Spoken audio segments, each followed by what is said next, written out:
Bonjour, c'est clair, les musulmans sénégalais vont encore célébrer la Tabaski dans la division. Un scénario identique tel qu'en 2011, 2013, 2015, 2016 et cette année. Vox Pop, qui s'intéresse à ce sujet, explique qu'à l'origine du malaise, il y a une interprétation des textes, ce que conteste l'imam de la grande mosquée de l'université. Oumar Sall explique en effet dans le journal que dans les textes religieux, il est clairement dit qu'après la station d'Arafat, c'est la Tabaski.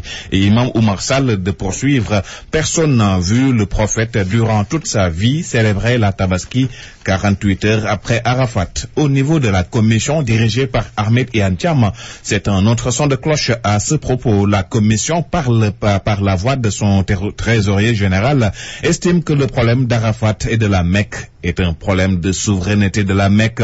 Pour la commission, donc, c'est la constatation visuelle et rien de plus. Mais Oustaz Alioune Sall tranche le débat, que chacun fasse ce que sa conscience lui dicte.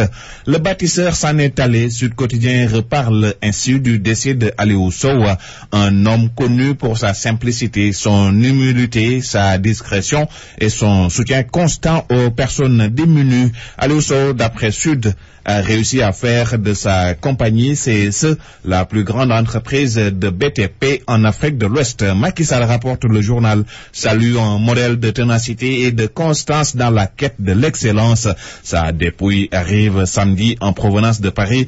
Son inhumation prévue le dimanche, annonce l'Observateur. Le journal de Futurs Médias nous informe par ailleurs d'un clash entre le gouvernement et ses avocats.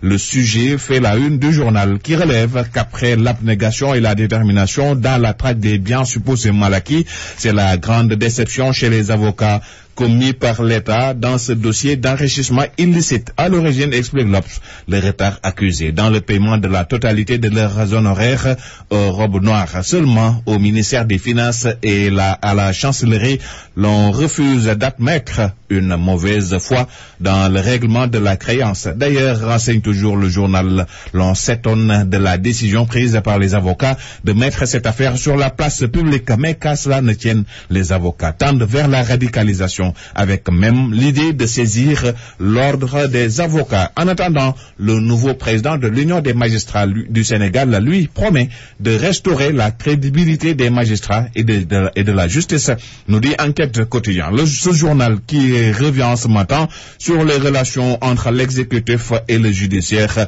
des heures et des complaintes, c'est le titre du journal. Assane Diouf, lui, n'est pas au bout de ses peines, puisqu'on apprend avec Libération que Interpol veut rapatrier l'insulteur à Dakar. Libération souligne que Interpol a estimé dans sa requête qu'Assane Diouf fait l'objet d'une enquête criminelle dans son pays. L'Observateur est formel. Assane Diouf est en route vers le Sénégal. L'insulteur du web, selon donc le journal de Futurs Médias, est accusé d'apologie et de financement du terrorisme. Bonne lecture à toutes et à tous. Merci à vous, Pavel Ziva.